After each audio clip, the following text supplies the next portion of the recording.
Shalom Elohim buat ketiga pribadi, Bapak Yahweh Yeshua Hamasya Elohim, Bapak Surgawi, Bagan Eman Lahagu, dan juga Shalom Elohim buat Kings of the Kings, Pangeran Ilahi, Tuhan Yesus Kristus, Aditya Nugrahanto, dan juga Shalom Elohim buat Roh Kudus, Roh Kebenaran, Bunda Fehamdani, Mempelai Ilahi, Ratu Adil, dan juga Shalom Elohim buat para malaikat-malaikat Tuhan, saksi-saksi sorga, mempelai Kristus, dan juga anak-anak Tuhan dimanapun berada.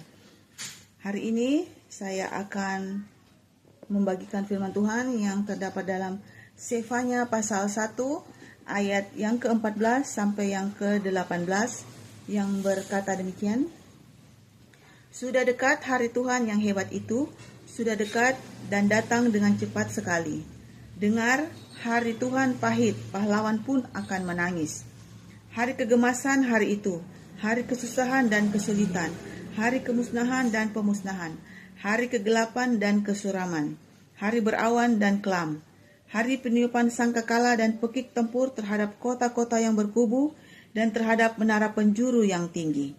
Aku akan menyusahkan manusia, sehingga mereka berjalan seperti orang buta, sebab mereka telah berdosa kepada Tuhan. Darah mereka akan tercurah seperti debu, dan usus mereka seperti tai. Mereka tidak dapat diselamatkan oleh perak atau emas mereka pada hari kegemasan Tuhan, dan seluruh bumi akan dimakan habis oleh api cemburunya. Sebab malah kebinasaan dahsyat diadakannya terhadap segenap penduduk bumi. Demikianlah firman Tuhan. Terpuji-pujilah Bapa Yahweh Yeshua Hamasya Elohim, Tuhan Yesus Kristus dan Roh Kudus. Haleluya, amin. Ya, penghukuman hari Tuhan sudah terjadi dan akan ada lagi hukuman yang lebih dahsyat yang akan terjadi atas bumi ini. Bumi ini tidak lagi sedang baik-baik saja. Bumi ini sudah sampai kepada tahap penghukuman. Karena apa? Karena dosa manusia yang begitu banyak yang sudah menyakiti hati Tuhan dan menyakiti sesama manusia. Manusia akhir zaman ini begitu serakah, begitu mabuk akan mamon, begitu mabuk akan kekuasaan, akan jabatan, akan harta apapun di dunia ini dan pementingan diri sendiri. Mereka tidak peduli lagi dengan hukum-hukum kudusnya Tuhan, tidak peduli lagi dengan kasih kepada sesama. Mereka hanya mementingkan diri mereka sendiri. Mereka tidak peduli dengan siapapun yang berada di sekitar mereka. Yang penting mereka memuaskan keinginan daging mereka. Dan ini sangat tidak disukai oleh Tuhan. Sehingga Tuhan menjadi murka. Dan Tuhan akan menghukum setiap bangsa, setiap kota yang tidak mau bertobat kembali ke jalan Tuhan. Ya, mereka melakukan kenajisan, mereka melakukan kejahatan yang betul-betul di luar nalar kita sebagai manusia. Mungkin kita sudah dengar berita-berita viral di media sosial, begitu banyak kejahatan-kejahatan manusia yang dipakai oleh si jahat ini untuk memuaskan keinginan daging mereka itu. Sehingga turunlah murka Tuhan atas bangsa-bangsa, kota, ataupun negara, ataupun daerah yang tidak mau mendengarkan kebenaran firman Tuhan. Ya, sudah dekat hari Tuhan yang dahsyat itu. Dan sudah terjadi saat ini juga murka-murka. Dan akan ada lagi murka yang lebih dahsyat yang akan turun kepada semua penduduk di muka bumi ini. Karena Tuhan gemas. Tuhan tidak mau, sudah muak melihat dosa-dosa manusia yang diperbuat sampai saat ini. Ya, bahkan pahlawan pun akan menangis. Bahkan orang kuat, superhero sekalipun tidak bisa menahan murka Tuhan yang akan menimpa seluruh penduduk bumi.